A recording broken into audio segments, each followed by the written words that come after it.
Okay, here we are. I think I've managed to get my headphones to work. Right, so this is a follow-up to some of the things I've been posting on Facebook and Twitter today. In particular, in Piers Morgan, the man of the moment, all over the news. He wrote an article in his column on Khloe Kardashian with regards her reaction to the bikini picture, the unfiltered bikini picture that went out by accident and that was frantically being tried to get pulled from the internet. You can't see me much because it's dark out here. Now, normally when people comment on how people look and all of that, I qualify myself by saying that if you go on the internet, you will see that, those of you who don't know, if you go on the internet, you will see loads of articles that I've done in the newspaper, the Sun and the Daily Mail in particular, videos, all sorts of things, reality TV shows that I've done, and automatically people would presume that I'm doing it to be famous. And as I've said in conversation to those with ears that hear, whatever I do, put it this way, the assumption is that you do it because you want attention, you want to be famous. But in my situation, I have had opportunities, and if I want to, I could create opportunities to be in the media. So it could easily be assumed that I do what I do and I say what I say because I want attention, this, that, or the other. But the one thing you can't deny, the camera does not lie. And I'm mostly known as the woman who looks good for her age. And it doesn't matter how much you want to judge the motives of a person, how much you wish to criticize them, you would look stupid to deny what everybody else can see. So that's my intro into what I'm about to talk about. So I come from, actually I'm 55 and I look better. The untouched picture, I'll say this straight off the bat, I actually look better than Khloe Kardashian in a bikini, untouched. Right, well, I don't touch up my pictures anyway.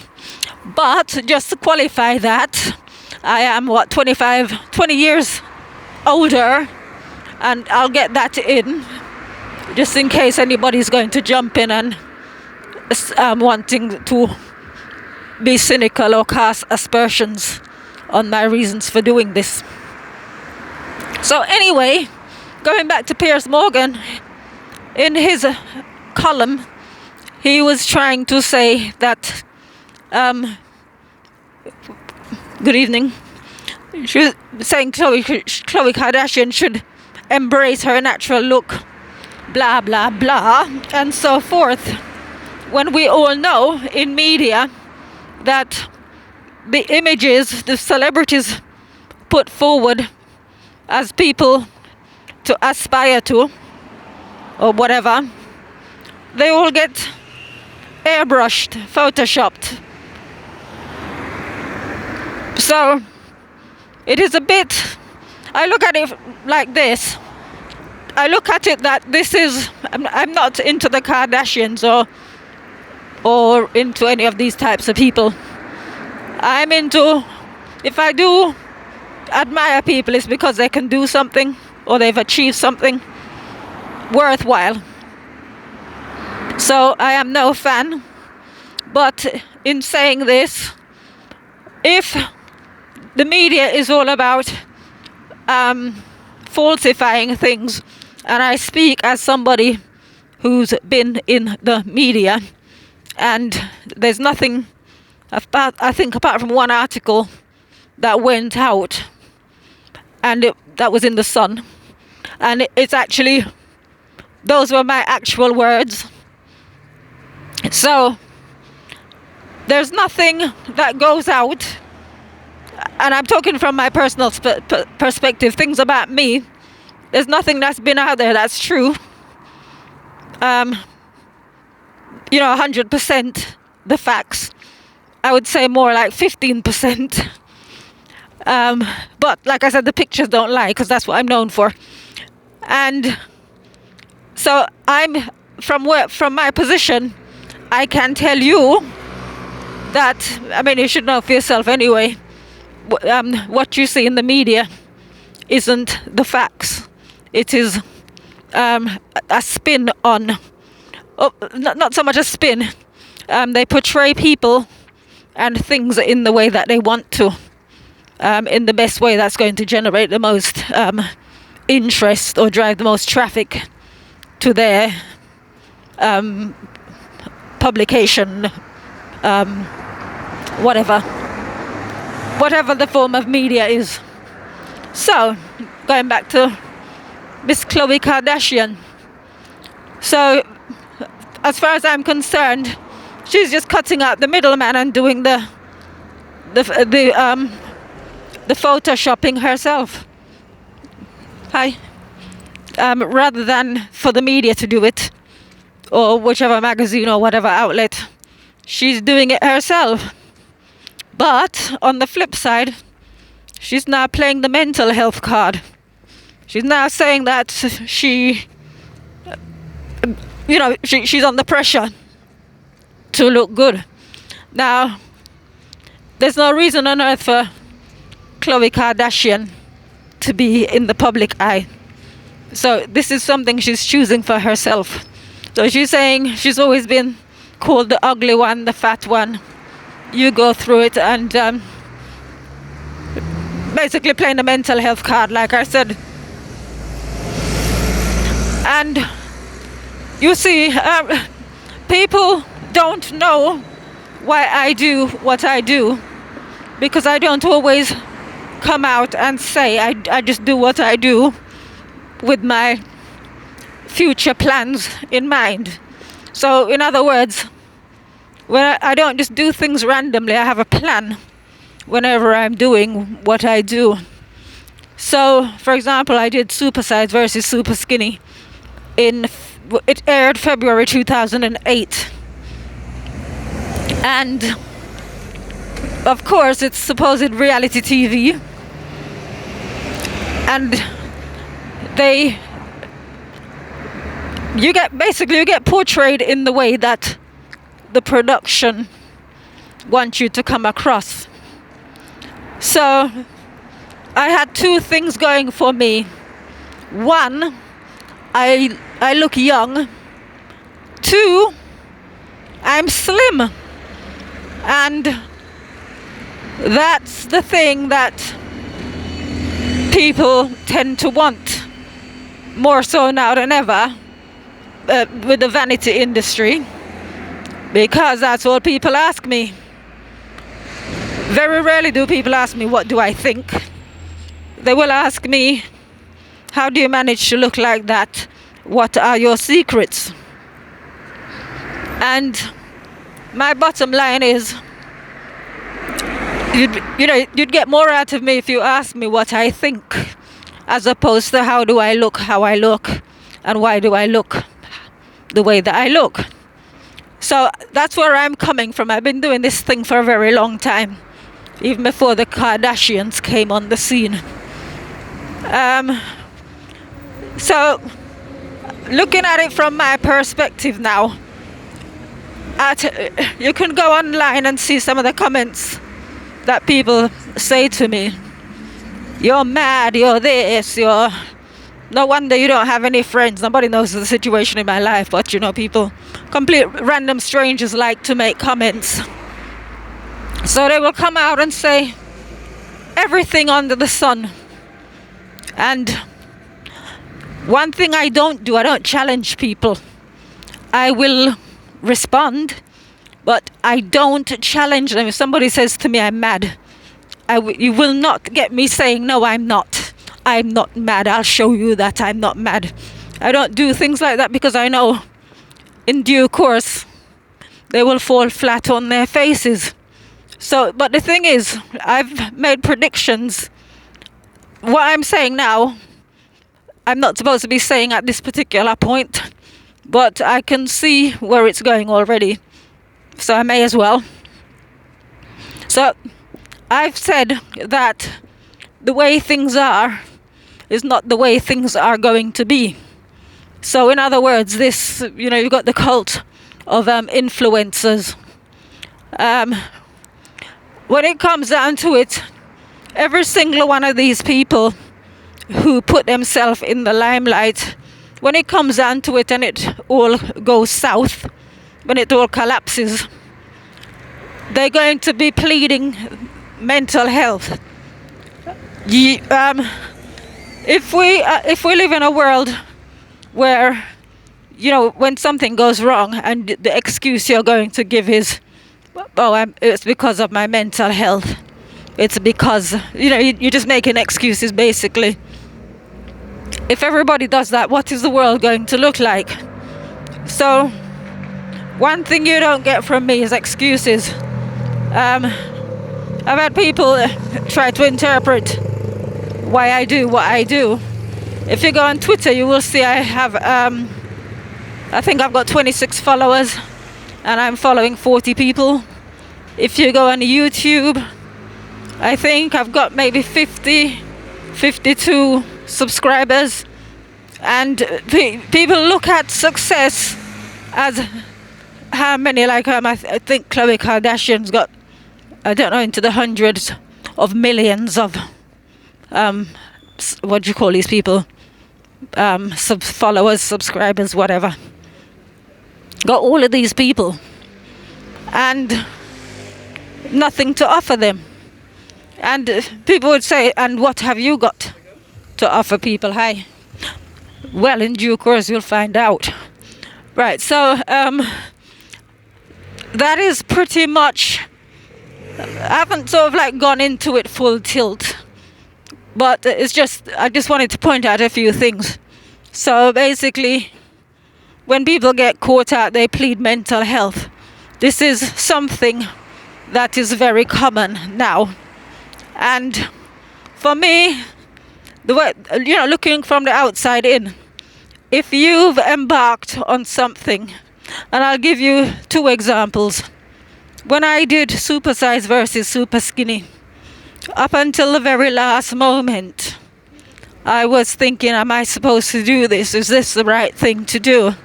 And it wasn't until I had confirmation from God that it's the right thing to do that I went ahead and did it. And it was the same thing when I did X Factor.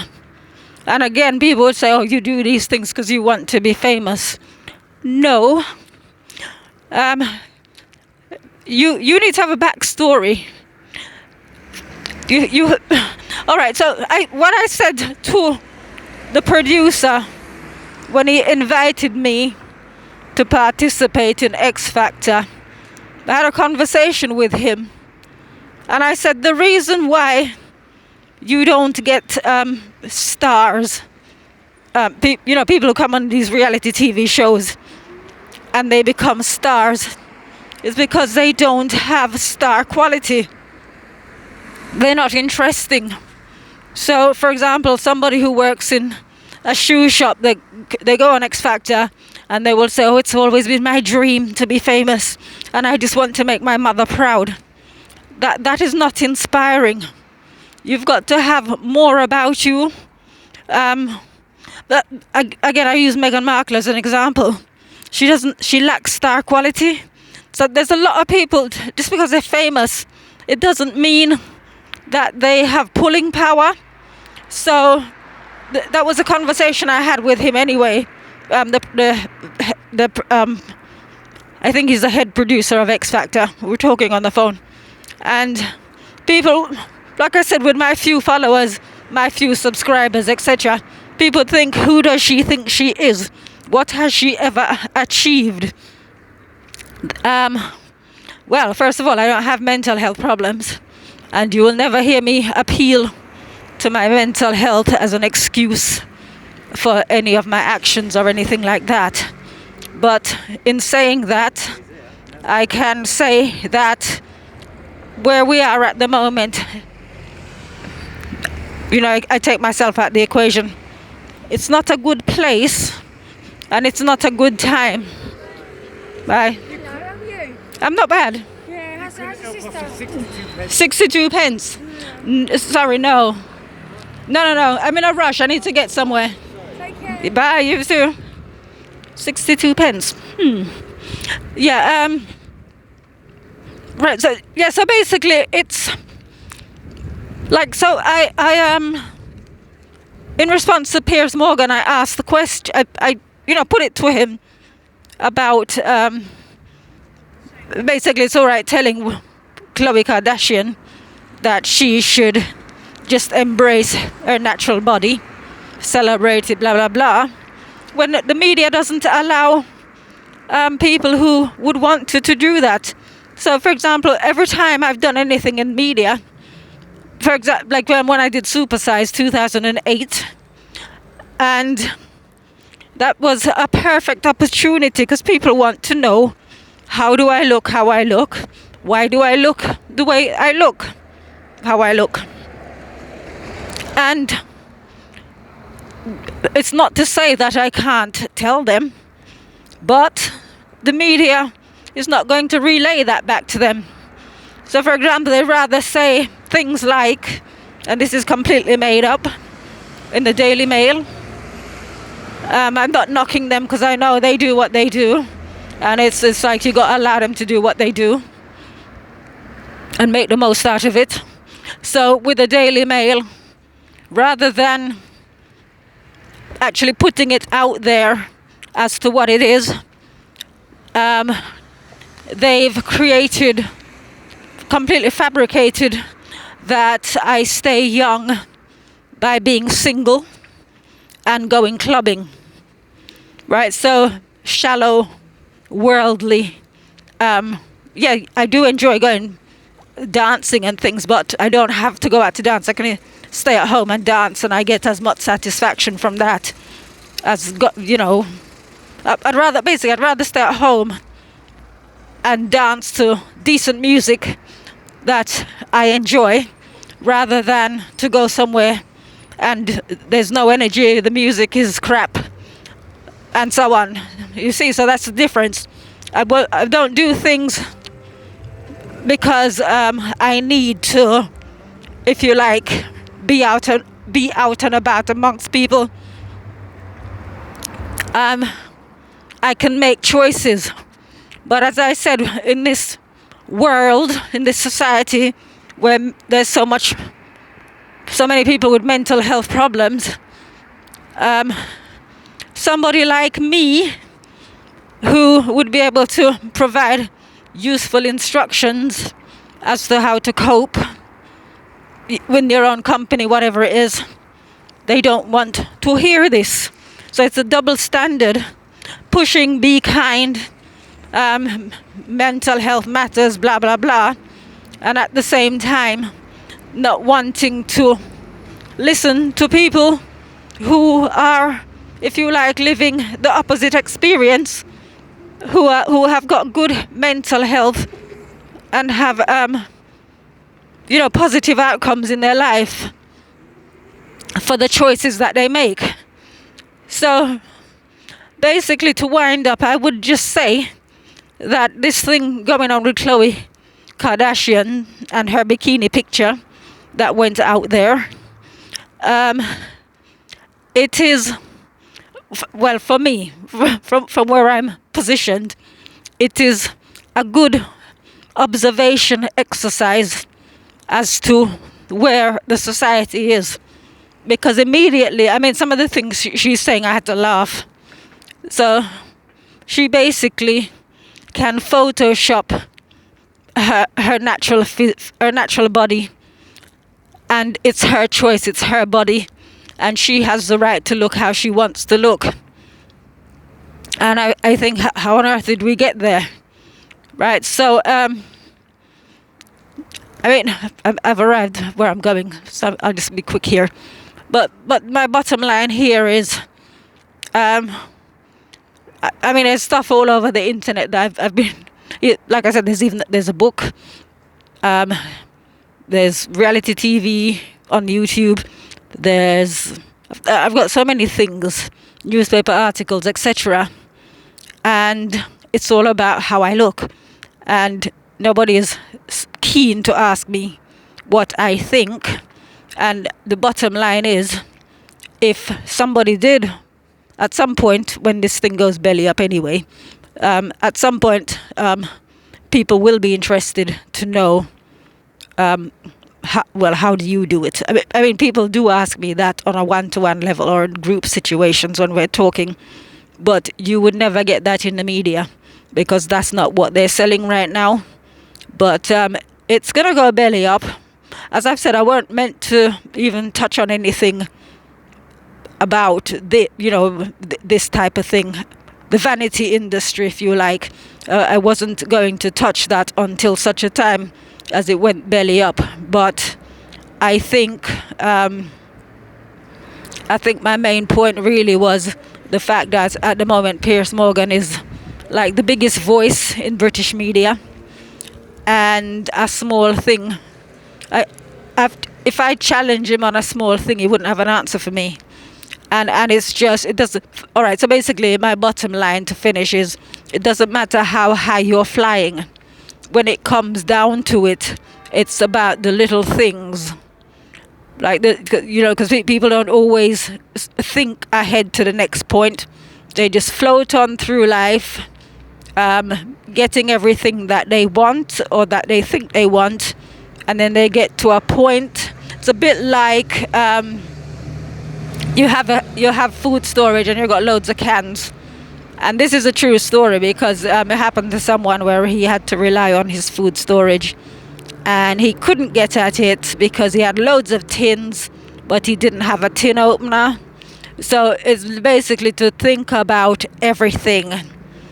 You don't just sort of get to that point where it goes wrong and you're going to say, it's because of my mental health. Because what are you going to do? Even if it's true that it's your mental health, what are you going to do? What solutions do you have? So it's going to be interesting, and it's not like I'm willing anything bad to happen, but there are some things that are inevitable. We sow seeds and we reap the harvest.